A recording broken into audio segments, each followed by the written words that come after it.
ये है जी हमारे हिमाचल के जागरण की धाम। क्या आपने भी हिमाचली धाम में खाना खाया है? और क्या आपने जागरण में, गांव के जागरण में आप गए हो? और ये है हिमाचली तिलपाकी, जिसको हम दही में इसके टुकड़े करके खा रहे हैं, और पहाड़ी में कहा जाए तो मूछ मूछ कर खा रहे हैं। क्या आपने खाया है कभी? और ये है हिमाचली सबसे बड़ी रोटी, जिसे पहाड़ी में पोली कहा जाता है। क्या आपने ऐसी पोली को बनते देखा है, और या फिर आपने खुद बनाई है? तो अगर आपने खुद बनाई है या बनते देखा है, कृपया हमें कमेंट करके बताएं। तो ये है हमारे श्री गुरु महाराज जी की पालकी। आप भी दर्शन कर लीजिए। महाराज जी आपकी सारी मनोकामनाएं पूरी करें और आप पर महाराज की कृपा दृष्टि सदैव बनी रहे। और ये है हमारे भाभी जी, जो बिंदास एकदम फसाटे से एकदम फेंक फेंक के पोली बना रहे हैं। ये पोली में एक्सपर्ट है, ये इस बात का प्रमाण है। सबसे पहले आप सभी को मेरा सादर प्रणाम। मेरा नाम है प्रीतिका और मैं हिमाचल प्रदेश के शिलाई क्षेत्र की इन खूबसूरत सी पहाड़ियों से आपका स्वागत करती हूँ। मेरा आज का ब्लॉग इस विषय पर है कि जो गांव में हमारे जागरण होता है वो किस तरह से होता है, देवता का जागरण, और उस जागरण में कैसा खान पान बनाया जाता है। तो मैं इस व्लॉग में आपको दिखाऊंगी कि जागरण और शादियों में हिमाचल में सबसे बड़ी रोटी बनाई जाती है, जिसे पोली कहा जाता है, वो किस तरह से बनाई जाती है वो मैं आपको इस व्लॉग में दिखाऊंगी। बने रहिए मेरे व्लॉग में। अगर आप मेरे चैनल में नए हैं तो प्लीज मेरे चैनल को सब्सक्राइब कर दीजिएगा। चलिए अब मैं दिखाती हूँ अपनी आपको वीडियो में पोली। लो जी, मम्मी निकाल रहे हैं घी। आज मक्खन से घी भाड़ रहे हैं, पहाड़ी में कहा जाए तो ये हो रही है हिमाचल की सबसे बड़ी रोटी बनने की तैयारी।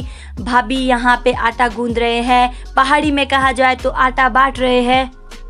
मैंने आपको पहले भी अपनी वीडियो में बताया था कि मैं अपने जेठ जेठानी को भैया भाभी बोलती हूँ, क्योंकि ये मुझे बच्चों की तरह ट्रीट करते हैं। जैसे अपने बच्चों को करते हैं, मेरे पति को करते हैं, वैसे ही मुझे ट्रीट करते हैं। तो मुझे इन्हें भैया भाभी बोलना अच्छा लगता है। तो ये है जी भाभी का पोली बनाने का शस्त्र बोल सकते हैं, शस्त्र बोल सकते हैं। तो ये ना तसला सा है और इसको अच्छे से इसमें वो लगा दिया है राख, और फिर अब हो रही है पोली बनाने की तैयारी। भाभी ने इतनी सारी पोलियां बना दी थी। देखिए कितनी बड़ी बड़ी रोटियां हैं ये, और इसे इस तरह से बनाया जाता है। देखिए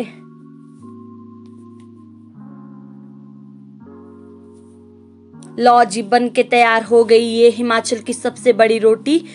तो इसे पोली कहते हैं पहाड़ी में, और हिंदी में तो पता नहीं क्या बोलता है। हिंदी में यही बोल सकता है कि हिमाचल की सबसे बड़ी रोटी है। ये आसपास का व्यू था। हमारे यहाँ ना अब जाके लगती है धूप, मतलब अभी तो नवंबर था ना जब मैं ये वीडियो लेट डाल रही हूँ। तो ये वाली वीडियो ना नवंबर की है, स्टार्टिंग नवंबर की, 2-3 नवंबर की है। तो नवंबर में अभी 10 बजे लगती है धूप, और दिसंबर में तो 11 बजे लगेगी। लो जी, भाभी की फुर्ती के साथ ये पोली बनकर हो रही है तैयार। लो जी, एकदम फराक। भाभी चले गए हैं वॉशरूम, बोल रहे हैं यहाँ पे ध्यान रखना और ये वाली रोटी पलट दे। तो लो जी, मैंने रोटी पलट दी। यार रोटी की ना एक खास बात ऐसी होती है कि आपने भी ये वाली बात आजमाई होगी, अगर कोई और रोटी बना रहा होता ना तो अपने हाथ जलते हैं। तो मेरे तो बहुत ही ज्यादा जल रहे थे। तो लो जी, ये रोटी मैंने सेक दी है। इसके बाद मैं सोच रही थी कि मैं भी क्यों ना ट्राई करूं, जरा मेरे बस का है ये कि नहीं है। अभी तो मेरे ऊपर कोई जिम्मेदारी नहीं है, पर मम्मी कहते हैं, मतलब मेरे मम्मी जो मेरी माँ है, वो कहते हैं कि कभी भी एकदम जिम्मेदारियां पड़ सकती है, समय का कोई भरोसा नहीं, इंसान को सारा काम आना चाहिए। तो लो जी, मैं भी बैठ गई पोली बनाने। ऐसी बात नहीं है यार, मुझे भी आती है, लेकिन मेरे जो मायके में है वो बहुत बड़ी फैमिली है, तो वहाँ पे भी कभी जिम्मेदारी नहीं पड़ी, फिर यहाँ पे भी जिम्मेदारी नहीं पड़ी है। लेकिन पर जब मम्मी और बनाते थे ना, जब हमारे भी बनाते हैं पोली, तो मैं कभी कभी उनके साथ बनाती थी। पर वैसे तो यार मैं आलसी थी, घेर घेर के डांट डांट के बड़ी मुश्किल से वो मुझे लगाते थे रोटी बनाने। तो ये जी मेरी रोटी भी तैयार हो गई है। ऐसी बात नहीं है यार, कमेंट करके बताना कैसी बनी है मेरी पोली। थोड़ी सी वहाँ से ऊपर रह गई है, उसके लिए माफ़ी चाहते हैं, पर ठीक बनी है यार, बड़ी तो है ना। तो बताइए मेरी पोली कैसी बनी है, प्लीज़ कमेंट करके बताइएगा। मेरे ना यार हाथ जल रहे थे, क्योंकि वहाँ की रोटी बनाने कैसे आनी भाभी है ना, तो फिर मेरे हाथ जल रहे हैं इसको सेकते हुए। तो ये जी मैंने फटाफट से ये वाली पोली सेक दी है और अब मैं कर रही हूँ दूसरी पोली बनाने की तैयारी। सोच तो मन में ये रही हूँ कि दूसरी मैं इससे अच्छी बनाऊंगी, क्योंकि जैसे हाथ बैठता है ना तो फिर बाद में और ज़्यादा अच्छी बनती है रोटियाँ। तो फिर अब देखते हैं जरा ये वाली पोली कैसे बनेगी। डींगे डींगे हाँक रही हूँ कि उस लायक बनाऊंगी भी। चलिए चलिए चलिए प्रीति जी बनाइए पोली। ठीक बनी ये वाली भी वैसे बनी, इसका भी एक कोना थोड़ा सा खाली है, लेकिन देखो इतने समय बाद बनाई। अभी चल रहा है 2023, 2021 में हुई थी मेरी शादी, 2020 या 19 में बनाई थी मैंने बीच बीच में अपने मम्मी और चाची के साथ। तो फिर भी अच्छी बनी है, जबकि मुझे प्रैक्टिस भी नहीं है। बाकी अपनी तारीफ खुद से क्या करना। और आप भी कमेंट करके बताना कि पोली कैसे बनी है। अंशु और बोल रहा है कि चाची आपने बहुत अच्छी पोली बनाई है, जबकि पहली बार बनाई है। थैंक यू बेटा अंशु, मतलब जो मेरी वीडियो बना रहे हैं। तो ये लीजिए जी भाभी आ गए वापस अपने स्थान पे। मेरा काम था बस इतना ही। अब चलते हैं अपनी औलाद की तरफ कि मेरी औलाद क्या कर रही है। तो जी यार अभी ना मतलब भाभी तो रोटी बना ही रहे थे, ये वाली अंशु बना रही थी भाभी की वीडियो। फिर मैं जा रही थी अंदर प्राणिका को देखने। प्राणिका को ना मैंने कमरे में रख दिया था, उसके पास टीवी चला दिया था। अकेले ना ये डरती है, अभी 6 महीने की है। मतलब मैंने बोला था ना, मैंने आपको बताया था ना कि मैं वीडियो लेट डाल रही हूँ। तो फिर अब इसको नहलाने का काम करते हैं। अब ना यार मैं इसको बाथरूम में ही नहलाती हूँ गीजर के पानी से। 6 महीने की हो गई है ना। और अब मैं नारियल के तेल का यूज़ करती हूँ। 6 महीने तक हमारे पहाड़ में घी लगाते हैं बच्चों को, फिर उसके बाद नारियल का तेल लगाते हैं। और ना यार इतने बड़े बच्चे के लिए घी लगाएंगे, फिर खाने के लिए क्या बचेगा। तो अब मैं इसको नारियल का तेल लगाती हूँ। और फिर नहलाती भी तब जब अंदर तक बाथरूम में धूप आ जाती है ना, जैसे अभी आ रही है। फिर इसके जो बाथ टब में ना वो इसके लिए बॉटल रख देती हूँ ताकि ये उसके साथ खेले। और लो जी ये बंदी इसके साथ खेल रही है। अभी ये ज़्यादा नहीं मतलब खेलती बेचारी, अभी छोटी है ना 6 महीने की है, अभी ज़्यादा समझ नहीं है इसको। तो लो जी इसको नहलाते हैं। इसको नहला के इसकी मालिश करके फिर उसके बाद दोबारा देखते हैं कि क्या काम करती हूँ मैं। या भाभी के साथ रोटी बनाऊंगी या फिर इसका ही काम करूंगी। मैंने ना इसको दे दिया था इसकी दीदी के पास, और इसकी दीदी ने इसको वॉकर पे रख दिया था, फिर वो इसको खिला रही है। अभी ना इसको अच्छे से चलना नहीं आता है वॉकर में, क्योंकि ये 6 महीने की थी। तो थोड़ी थोड़ी सी वो कर लेती है कोशिश चलने की, और काफ़ी हद तक मतलब कोशिश कर लेती है। बच्चों के बारे में झूठ क्या ही बोलना, ठीक मतलब ठीक ठीक है ना, ज़्यादा अच्छा चलती है ना ज़्यादा बेकार चलती है। छोटी है ना भी, तो फिर ठीक ठीक बेचारी कोशिश कर लेती है। तो यार अभी ना इसके साथ ही रहना पड़ता है एक बंदे को, क्योंकि आर पार पिलर है ना लगे हुए अरे परे लेंटर के, तो फिर ये लग जाती है पिलरों में। फिर एक बंदे को ना इसके साथ ही रहना पड़ता है। तो फिर मेरे को ही बोलता है कि तू ही रह ले जो भाई, तब तक इस बार इसको फीडिंग भी करवानी होती है। तो लो जी अब मैंने इसको बाय कर दिया था। फिर इसके बाद में इसको रूम में लेकर आ गई थी, क्योंकि अब धूप भी छिप गई थी। तो फिर हम लोग बैठे थे रूम में और लगा रखा था टीवी और हीटर, क्योंकि यहाँ पे बहुत ज़्यादा ठंड है। 3 बजे धूप चली जाती है, 10 बजे आती है, मतलब 10 बजे आती है, 2 बजे चली जाती है, 3 बजे तो बाद में जाएगी। तो आज का दिन मेरा यहीं पे ख़त्म होता है अपनी बेटी को खिलाने के साथ। आपसे मिलते हैं कल अगली नई सुबह में। Good morning. तो लो जी मैं ना उठ गई हूँ और समय हो गए हैं 9:30। तो हाँ बेशर्मी की बात है, पर यार क्या करे, मेरी बेटी ना रात भर सोती ही नहीं है। अब पता नहीं इसको क्या है, रात को भूख लगती है कि नींद में डरती है। पहले तो रोएगी जोर से, फिर इसको दूध पिलाते हैं, फिर वापस सो जाती है, फिर घड़ी घड़ी उठती है। कई बार तो ऐसा भी होता है कि ये ना 4 बजे सोती है, उठती रहती है। कई बार तो 5 बजे तक भी उठती है, फिर 5 बजे के बाद सोती है कंटिन्यूसली। फिर उसके बाद ही मैं भी सो पाती हूँ। तो फिर क्या करें, फिर 9 साढ़े 9 बजे सोकर उठना पड़ता है। कर भी क्या सकते हैं, फिर अपनी नींद भी पूरी करनी होती है, नहीं तो बीमार हो जाते हैं। पर यार ये है, इसके लिए वो है, मतलब मेरे मजे है कि मुझे कुछ भी नहीं बोलते हैं।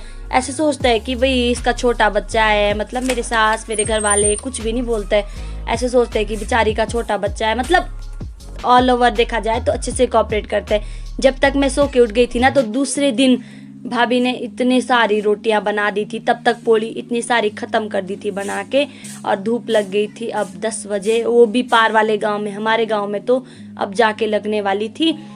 तो भाई इसके बाद मैं सोच रही थी कि फ्रेश हो जाती हूँ और फिर जाती हूँ देवता को प्रणाम करने। मतलब पहाड़ी में बोलते हैं कि ढाल पाने, मतलब क्या बोल सकते हैं भगवान, क्या बोले यार, मतलब मेरे को ज़्यादा अच्छे से हिंदी में प्रोनाउंसिएशन करना भी नहीं आ रहा। तो वही मैं जा रही हूँ देवता के पास प्रणाम करने, नहा धोकर फ्रेश होकर। तो ये है हमारे पड़ोसी जिनके जागरण है। तो यार यहाँ से ना, मतलब मैं शॉर्टकट रास्ते से जा रही हूँ, तो यहाँ से कहा जाए खतरों के खिलाड़ी बनकर जाना पड़ता है। तो लो जी, बन गए हम खतरों के खिलाड़ी। अब यहाँ से टंगड़ी पार कर देंगे और पार वाले पड़ोसी के घर चले जाएंगे। तो यार अभी ना मैं जैसे अंदर जाती हूँ ना, तो मैं ना गलती से दूसरे कमरे में चले जाती हूँ और वहाँ पे ना देवता होते ही नहीं है। फिर मुझे बाद में बताते हैं जो वहाँ पे बैठे हुए थे ना अंदर हॉल में जेठ जी, और कि देवता ऊपर है। मतलब ऊपर वाले हॉल में ना इन्होंने बहुत सुंदर अलग से देवता के लिए बनाया है, जैसा कि आप देख भी सकते हैं। ये बड़ा सा हॉल है और साइड में इन्होंने ये देवता का घर बनाया है। और मैं जा रही हूँ अब देवता जी को प्रणाम करने। तो लो जी, मैंने देवता जी को प्रणाम कर दिया है। बाहर आके फिर आपके लिए वीडियो बनाई। आप भी देवता के दर्शन कर सकते हैं। जय हो श्री गुरु महाराज की। ये हमारे श्री गुरु महाराज की पालकी है जो कि बहुत सुंदर है। भगवान श्री गुरु महाराज की कृपा आप सभी पर बनी रहे। तो मैं दोबारा से बन गई हूँ खतरों के खिलाड़ी। अगर नीचे गांजी में चली गई ना तब चलेगा पता। तो लो जी, नहीं, आराम से अच्छे से मैंने इस गांजी को पार कर लिया है और पार वाली साइड में चली गई। और मैं दीदी और से बातें कर रही हूँ। दीदी और बोले कि बैठ जा, मैं बोली कि नहीं, नीचे चली जाती हूँ। फिर जब तक मैं नीचे आई ना यहाँ, तब तक ये मेरी जो भतीजियाँ हैं, इनका नाम अंशु दिशु है, ये बारी बारी से रोटी बना रही थी। तो जैसे ये अभी अपने मम्मी के साथ रोटी बना रही है ना, वैसे ही मैं भी अपने मायके में बीच बीच में अगर मुझे घेर लिया जबरदस्ती, वैसे ही मैं भी बनाती थी बीच बीच में रोटी। तो लाजी ये भी बना रही थी अपने मम्मी के साथ पोली। फिर मुझे भी आ गई शर्म कि जब बच्चे बना रहे तो मैं भी बना ही लेती हूँ एक दो, क्योंकि इन्होंने बहुत सुंदर बनाई थी। फिर मैं भी ट्राई कर रही हूँ कि क्या मुझसे आज भी बनेगी कल जैसी साफ। भले यार कल थोड़ी सी छोटी बनी थी लेकिन साफ बनी थी। आप कमेंट करके बताएं कि साफ बनी थी कि नहीं बनी थी, और आज वाली पोली कल से अच्छी बनी है या कल से बेकार बनी है, ये भी कमेंट करके बताएं। प्लीज़ कमेंट कर दीजिएगा। कमेंट करने में कोई कंजूसी मत कीजिएगा। लो जी, बेचारी खड़े होके बना रही पोली भी, बैठ भी नहीं रही है।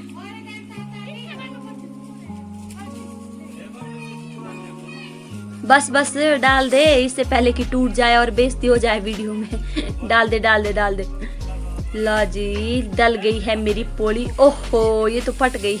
ओवर कॉन्फिडेंस मार गया बंदी को कि कल से अच्छी बनाऊंगी, और बेचारी की ऐसी बन गई, थोड़ी सी फट गई, लेकिन फिर भी यार अच्छी बनी। देखो बड़ी तो बनाई है कम से कम। और ना अंशु दिशु ने भी भाई बहुत अच्छी पोली बनाई थी। फिर अब मैं सोच रही हूँ कि एक और बना देती हूँ, इसमें तो बेइज्जती हो गई। ये तो फट गई। फिर ये वाली मैं खुद ही सेक रही थी कि मैंने बनाई है ये पोली, मैं ही सेक लेती हूँ। फिर उसके बाद मैं एक और बना रही थी आराम से बैठ के, क्योंकि वो तो खड़े खड़े बनाई भाग के। ये मैं आराम से बनाऊंगी तसल्ली से। अब ये वाली पोली देखते हैं कि ये अच्छी बनेगी कि ये मेरी बेइज्जती करवाएगी। इसके अंदर देख रहे हो ना आप, यहाँ पे कितनी ठंड है। भाभी ने अंदर टोपी लगा रखी है, ढाटू के अंदर बहुत ठंड है यहाँ पे। अब जब 10 बजे धूप अभी आती है नवंबर में, और 2 बजे चली जाती है दिसंबर में, तो यहाँ पे बहुत बुरे हाल होता है। दिसंबर में आती है धूप 11 बजे और चली जाती है 2:45 बजे। ओ भाई उल्टा बोल दिया, 2:45 बजे तो अभी आती है, तब चली जाती है जल्दी। मतलब आती भी लेट है, जाती भी जल्दी है। कभी कभी ना यार खुद ही कंफ्यूज हो जाते हैं, बिना स्क्रिप्ट के ना ऐसे बोलना पड़ता है, बस जो भी मन में आता है। तो ला जी, ये हो रही है पोली बनाने की तैयारी। अभी देखते हैं कि ये वाली पोली क्या उस पोली को टक्कर दे सकती है। देखते रहिए हमारे साथ पोली बनाने का कंपटीशन। ये वाली भाई अच्छी बनी, आप चाहे मानो चाहे ना मानो। ये वाली कल वाली से भी ठीक बनी है, और अभी इससे पहले वाली से ठीक बनी है। थोड़ी सी वहाँ से फोल्ड हो गई, तो बाकी तो भाई बहुत अच्छी बनी है। तो इसके बाद ये जी देखो, ये वाली बनाई थी, शायद अंशु ने बनाई थी ये वाली। अब अंशु बना रही है पोली। हाँ, ये इससे पहले वाली तो इसकी मम्मी ने बनाई थी। अब वो देखते हैं अंशु की पोली। ये अंशु है मेरी बेटी, मेरी भतीजी, और ये 8th क्लास में पढ़ती है। अब आप देख सकते हैं 8th क्लास के पहाड़ी बच्चे का कमाल। जरा इसने कितनी बड़ी पोली बनानी। और सॉरी मैं इसकी पोली नहीं देख पाई क्योंकि भाभी ने बोला कि मैं तेरे को खाना दे देती हूँ। हमारे रोटी बहुत सारी रही है बनाने के लिए। तो जिस दिन हमारे घर में ना मक्खन से वो निकालते हैं ना, मतलब वो क्या बोलते हैं, मक्खन से घी निकालते हैं ना, तो 2 दिन तक हमारे को घी देते रहता है मम्मी। तो मम्मी ने इनको बोला था कि इसके लिए घी दे देना। तो नाश्ते में बनी थी आज माश की रोटियां, मतलब हमारे बोलते हैं इसको तेलपकियां, जो सेक के बनाई थी भाभी ने तवे के ऊपर। तो आज लेते हैं माश की रोटियों का आनंद, आप भी लीजिए, पर आप अफसोस आपको अपने घर में ही लेना पड़ेगा। और जी इसके बाद ना इसके साथ एक वो है कि मतलब इसको पहले आप घी के साथ खा सकते हो, और दही के साथ तो भाई जी ये और भी टेस्टी लगती है, बहुत ज़्यादा टेस्टी लगती है। तो हम ना पहाड़ी लोग पहले ये जो तेलपकी होती है ना, इसको घी के साथ खाते हैं 1-2, फिर उसके बाद जो जितनी जगह बचती है उसको फिर दही के साथ खाते हैं। तो मैं बाहर आ गई हूँ धूप में, क्योंकि मैंने धूप में खाना है खाना। तो जी प्राणिका को खिला रही थी, प्राणिका की दीदी। तो मैं बैठ गई हूँ जी धूप में मज़े से खाना खाने। तो ये मैंने पहले घी के साथ खाई ये रोटी, उसके बाद मैंने भाभी से दही ली। तो दही के साथ एकदम मूछ माछ के घींच घांच के ऐसे खाते हैं हम पहाड़ी रोटी। तो अगर किसी को भी वह वाला मोमेंट लग रहा है ना कि नहीं अच्छा नहीं लग रहा देखना, तो आप ये स्किप कर सकते हैं और आगे बढ़ सकते हैं। लेकिन 90% पहाड़ी अपनी फेवरेट चीज़ें ऐसे ही दही में घींच घांच के मूछ माछ के खाते हैं। आपने भी क्या ये ऐसी रोटी घींच के खाई है? अगर आप में से कोई ऐसा बंदा मेरी वीडियो देख रहा है, ऐसा इंसान मेरी वीडियो देख रहा है, तो कृपया मुझे कमेंट करके बताएं, ताकि मुझे पता चले कि एक मैं ही नहीं हूँ जो इस तरह से घींच घांच के खाती हूँ दही के साथ, मेरे साथ और भी सहयोगी है। तो जी जब तक मेरा खाना ख़त्म हुआ तब तक वहाँ पे धाम में खाना खाने बिठा दिया था लोगों को। ये तो हिमाचली धाम है, आप सभी को पता ही होगा। यार मैं ना जब भी हमारे गांव में फंक्शन होता है, मैं ना घर पे खाना खाती हूँ। कोई प्रॉब्लम है मतलब वो कभी समय मिलेगा तो मैं बता दूँगी, मैं गाँव के फंक्शन में खाना नहीं खाती हूँ। तो जी ये थी हिमाचली धाम, हिमाचली जागरण की धाम में। आज के ब्लॉग को यहीं ख़त्म करते हैं, आपसे मिलते हैं अगले ब्लॉग में। तब तक के लिए टाटा बाय बाय। प्लीज़ मेरे चैनल को सब्सक्राइब कर दीजिएगा, वीडियो को लाइक कीजिएगा और कमेंट कर दीजिएगा। Thank you for watching my video, bye bye.